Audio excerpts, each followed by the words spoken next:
पानी, पानी, पानी दो मुझे, गला सूख रहा है मेरा।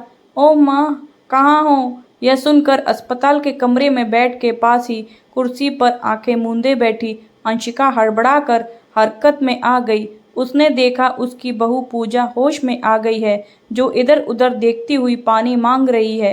रात के 3 बज रहे थे। ऐसे में अंशिका ने डॉक्टर को बुला लेना ही उचित समझकर कॉल बेल का स्विच दबा दिया। तुरंत ही डॉक्टर व नर्स आ पहुंचे और पूजा का चेकअप करने लगे। कल शाम पूजा खरीदारी करके घर लौट रही थी, तभी सामने से तेजी से आती ट्रक ने उसकी कार को साइड से टक्कर मार दी थी। कार उलट गई थी और ट्रक वाला भाग गया था।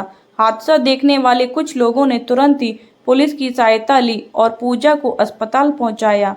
उसके सिर पर गहरी चोट आई थी, बहुत खून बह चुका था और वह बेहोश थी। घर पर सूचना मिलते ही अंशिका, उसका पति विवेक और बेटा हेमंत अस्पताल पहुंच गए थे। डॉक्टरों ने पूजा का यथासंभव उपचार किया, उसे खून भी चढ़ाया गया, फिर भी उसकी हालत स्थिर नहीं थी। जब तक उसे होश नहीं आ जाता, खतरा मंडरा रहा था। अब उसे होश आया देख अंशिका की जान में जान आई थी। अंशिका कुछ देर तो वहीं खड़ी रही, फिर डॉक्टर और नर्स को कमरे में छोड़कर बालकनी में चली गई और खुली हवा में उसने सांस ली। मध्यम चांदनी बिखेरता पूर्णिमा का चांद ढलने को था, जिससे तारों में और भी चमक आ गई थी। चारों तरफ शांति थी। थकी हुई सी अंशिका वहीं बेंच पर बैठ गई। उसकी आंखों से नींद कोसों दूर थी। आंखों के सामने थी उसके अतीत की किताब, जिसके पन्ने खुलते जा रहे थे। अंशिका मध्य वर्गीय परिवार की बेटी थी। वह 3 बहनों में सबसे बड़ी थी, इसलिए जिम्मेदारी का एहसास उसे बचपन से ही कराया गया था। ग्रेजुएशन के बाद उसे एक प्राइवेट स्कूल में नौकरी मिल गई और उसके लिए मानो समय वहीं रुक गया। 4-5 साल के अंदर ही उसकी दोनों छोटी बहनों ने अपनी पसंद के लड़कों से शादी करके घर बसा लिए, लेकिन अंशिका वहीं की वहीं थी। वह अब भी अविवाहित थी। पिताजी सरकारी नौकरी से रिटायर हो चुके थे। माता पिता का सहारा अब अंशिका ही थी। अब उसकी शादी कर देनी चाहिए, यह ख्याल तो उन्हें आता था, लेकिन इस दिशा में वे कोशिश कहाँ करते थे। किसी चमत्कार के ही इंतजार में थे कि दूल्हा खुद ब खुद चल कर आएगा। वैसे भी अंशिका शांत और सुशील स्वभाव की लड़की थी। ऐसी लड़कियों से माँ बाप की इज्जत को भी कोई खतरा नहीं होता। फिर भला वे उसकी शादी की ज़्यादा चिंता क्यों करें। अंशिका जब 35 बसंत पार कर चुकी, तब पड़ोसिन रमा चाची ने एक रिश्ता अंशिका के लिए बताया। लड़का विधुर वकील था। पत्नी का हाल ही में निधन हो चुका था और उसके 5 साल का एक बेटा भी था। अंशिका ने कोई ऐतराज नहीं किया। माँ बाप भी मान गए और उसकी शादी विवेक के साथ हो गई। ससुराल पहुंचते ही सास ससुर ने नन्हे गोल मटोल हेमंत को किरण के हवाले कर दिया। अंशिका ने भी खुशी से उसे अपना लिया और माँ का प्यार देने की भरसक कोशिश की, लेकिन हेमंत को उसे मौसी कहने के लिए समझाया गया था, सो वह उसे मौसी ही कहता था। सिर्फ ज़रूरत पड़ने पर ही वह अंशिका से बात करता था। बाकी का समय उसका दादा दादी के साथ ही गुजरता था। विवेक का भी अंशिका से कोई खास लगाव नहीं था। वह अब भी अपनी मृत पत्नी की यादों में खोया रहता था और बाकी समय काम में व्यस्त रहता। उसके लिए भी अंशिका की कोई अहमियत नहीं थी। कभी किसी मामले में वह उसकी राय नहीं लेता था। अंशिका मन ही मन दुखी रहती, सोचती कि उसने क्यों शादी की। क्या शादी का मतलब एक घर से निकलकर दूसरे घर आकर रहना ही होता है। विवेक ने उससे शादी से पहले ही कह दिया था कि हेमंत के अलावा उसे अब कोई बच्चा नहीं चाहिए और अंशिका ने भी उस समय हामी भर दी थी। लिहाजा अंशिका अपने बच्चे को जन्म भी नहीं दे सकती थी। फिर भी उसकी कोशिशें जारी थी कि हेमंत उसे माँ समझकर प्यार करे, विवेक उसे पत्नी समझकर अपनाए और सास ससुर की वह लाडली बहू बनकर रहे। वैसे अंशिका को रुपए पैसे की कमी नहीं थी। समाज में वह एक इज्जतदार और अमीर वकील की पत्नी का दर्जा पा चुकी थी। समय गुजरता जा रहा था। पहले सास और 1 साल बाद ससुर भी गुजर गए। हेमंत अब 12 साल का हो गया था।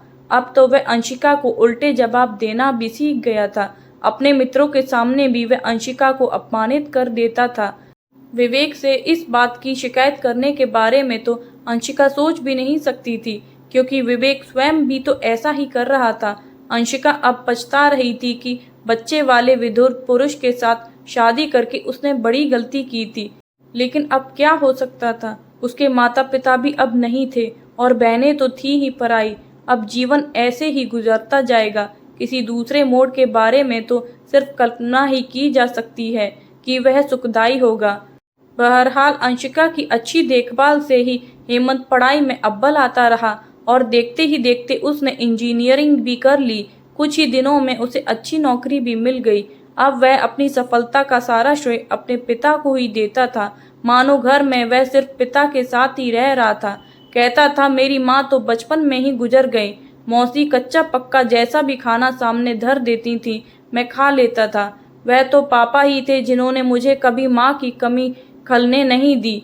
ऐसा कहते वह यह भी भूल जाता था कि उसके जरा भी बीमार पड़ने पर अंशिका रात रात भर जाग कर कैसे उसका ध्यान रखती थी, दवाइयाँ देती थी, डॉक्टर के पास ले जाती थी। विवेक के पास समय ही नहीं होता था। स्कूल से लेकर कॉलेज तक उसकी किताबें और दूसरी चीज़ों का अंशिका ही सहेज कर रखती थी, जिससे कि वह अपना पूरा ध्यान पढ़ाई में लगा सके। खैर, हेमंत अब एक होनहार जवान और कमाऊ इंजीनियर था। वह विवेक जैसे मशहूर वकील का बेटा था। उसके लिए रिश्तों की कमी नहीं थी। पूजा भी अच्छे खानदान की सुंदर कन्या थी। हेमंत और विवेक को पसंद आ गई। अंशिका की राय जानने का तो कोई सवाल ही नहीं था और शादी हो गई।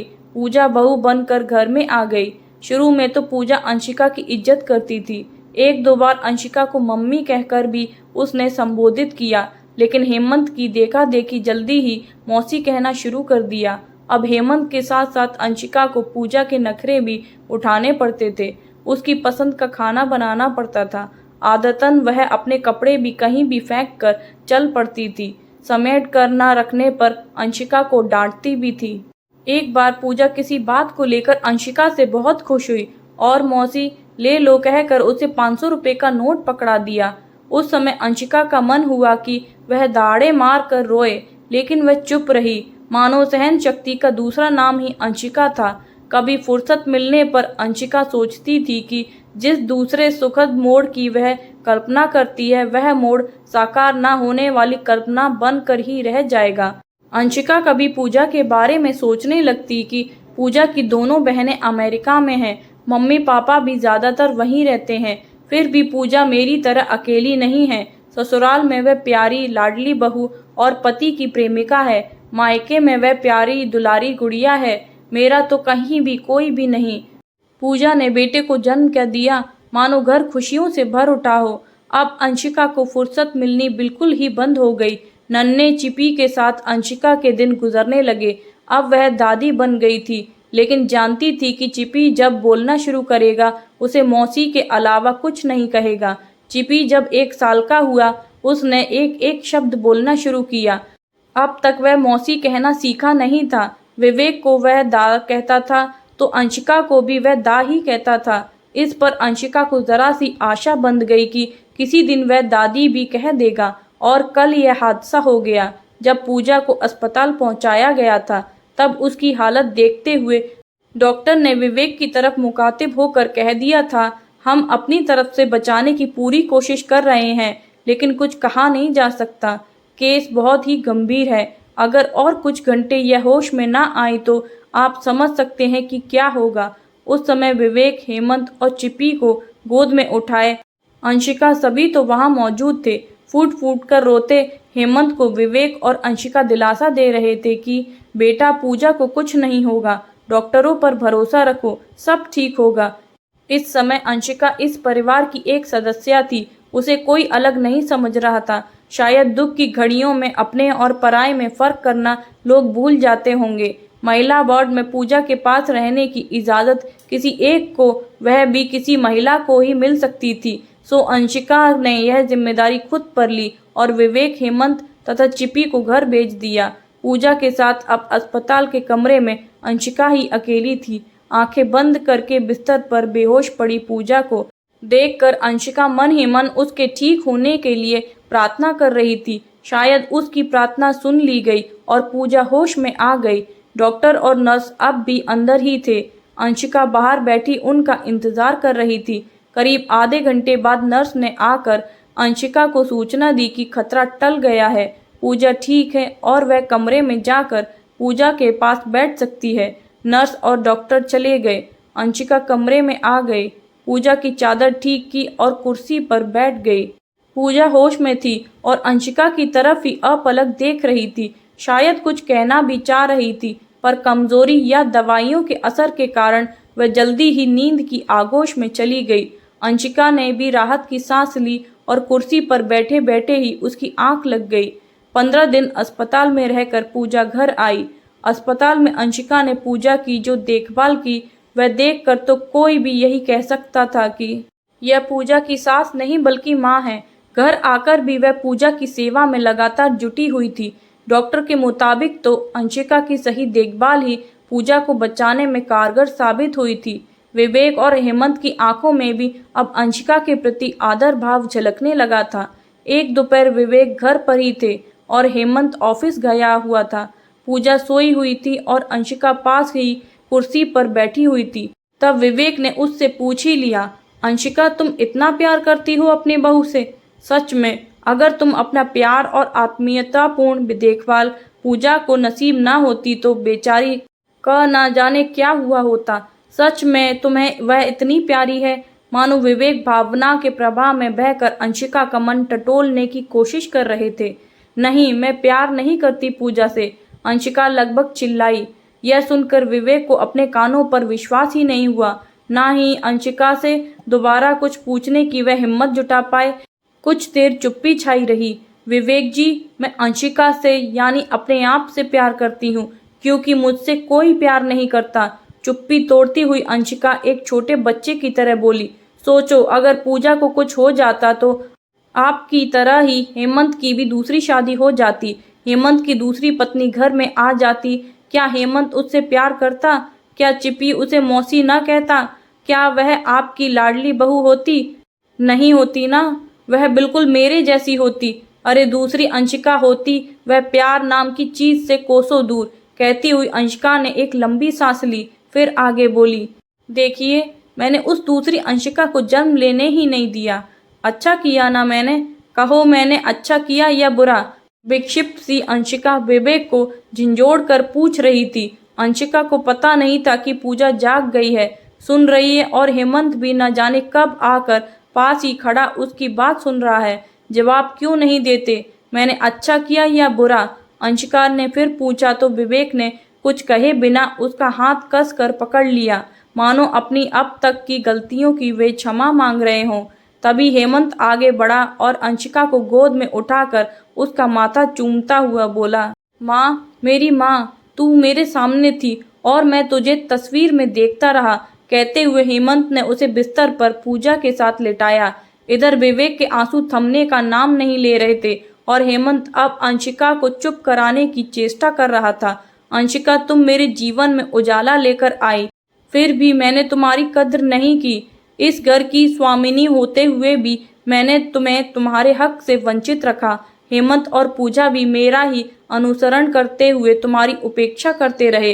इन सब का जिम्मेदार मैं ही हूँ। न जाने क्यों मैंने तुम्हारे से वास्तविकता की दुनिया से दूरी बनाए रखी, लेकिन अब मैं तुम्हारे पास आ गया हूँ। अब मुझे अपना लो। अंशिका कहते हुए विवेक ने अंशिका का हाथ कस कर पकड़ लिया। अब अंशिका का मन धीरे धीरे शांत हो रहा था। वह चुप थी, छत की तरफ टकटकी लगाए देख रही थी। उसके साथ लेटी हुई पूजा अब हरकत में आ गई और उसका दूसरा हाथ पकड़कर पूछा, बोलो मम्मी, मैं आपकी कौन हूँ? बेटी हूँ या बहू? बताइए।